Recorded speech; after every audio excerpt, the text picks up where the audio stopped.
Hello, c'est HR, votre chroniqueur. Je viens de découvrir sur Amazon Prime le film de Roland Emmerich, Moonfall.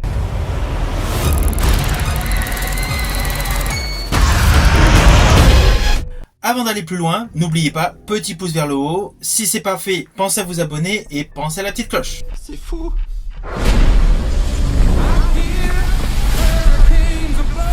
Oh, pas moins vite. C'est quoi le plan?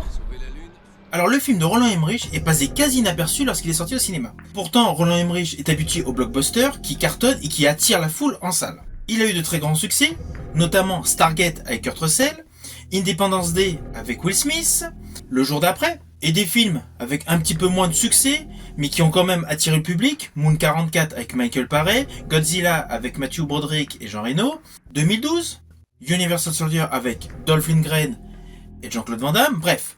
Ces films ont souvent attiré le public en salle. Cependant, ce ne fut pas le cas de Moonfall qui est passé quasi inaperçu.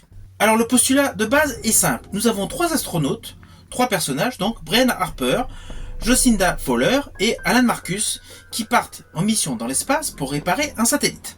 Au bout de quelques secondes, une force mystérieuse les attaque, Il est trop tard pour l'arrêter. provoquant ainsi la mort de l'un d'eux, le personnage Marcus.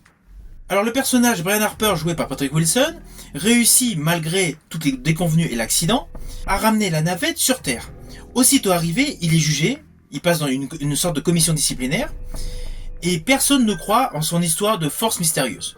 Même sa collègue Jacinda Fowler, jouée par Halle Berry, ne le croit pas. De ce fait, il se retrouve licencié de son poste d'astronaute. Le début du film passe très rapidement, en quelques secondes, 10 ans sont passés, et on retrouve Patrick Wilson, donc le personnage de Brian Harper, donc criblé de dette, et qui se retrouve donc animateur auprès d'enfants pour l'éveil à l'astronomie.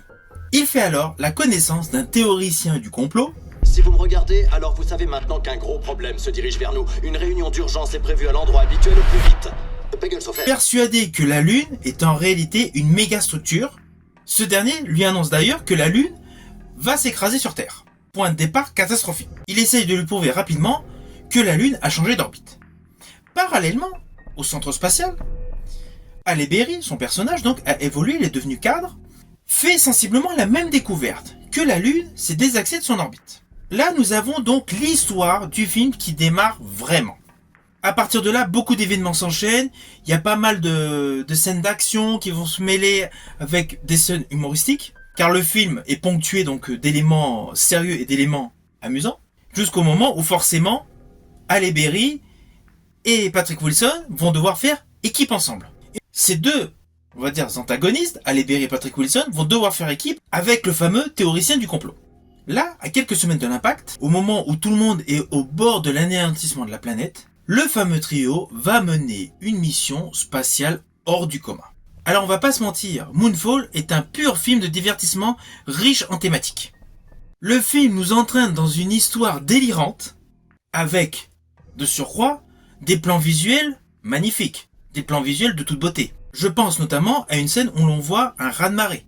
Elle est parfaitement maîtrisée. Elle n'est pas sans rappeler 2012, jour d'après, c'est évident, du même réalisateur. Toute l'esthétique du film est parfaitement maîtrisée. Les effets visuels sont parfaits. Le budget est là. Et l'interprétation est carrée. De toute façon, ce n'est pas la première fois que nous découvrons les deux principaux protagonistes, Patrick Wilson et Halle Berry, dans le domaine de la science-fiction. Halle Berry a récemment joué dans 2 saisons de la série Extant. Patrick Wilson, alors certes, a fait une petite apparition dans Prometheus, mais a aussi joué dans Station 76. Ces deux acteurs avaient déjà mis un pied dans la science-fiction. Et dans ce film, leur interprétation est carrée. Alors oui, certains vous diront que l'histoire est rocambolesque, elle paraît irréelle. On sait très bien qu'avec Roland Emmerich, c'est la démesure totale. Roland Emmerich fait tout péter dans ses films. Et puis il a les deux notions extraterrestres, catastrophe naturelle.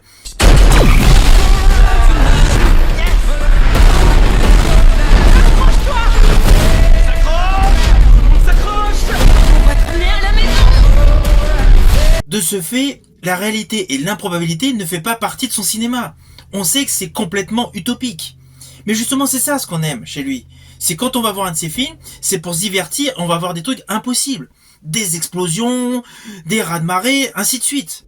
La marque de fabrique de Roland Emmerich, c'est ça.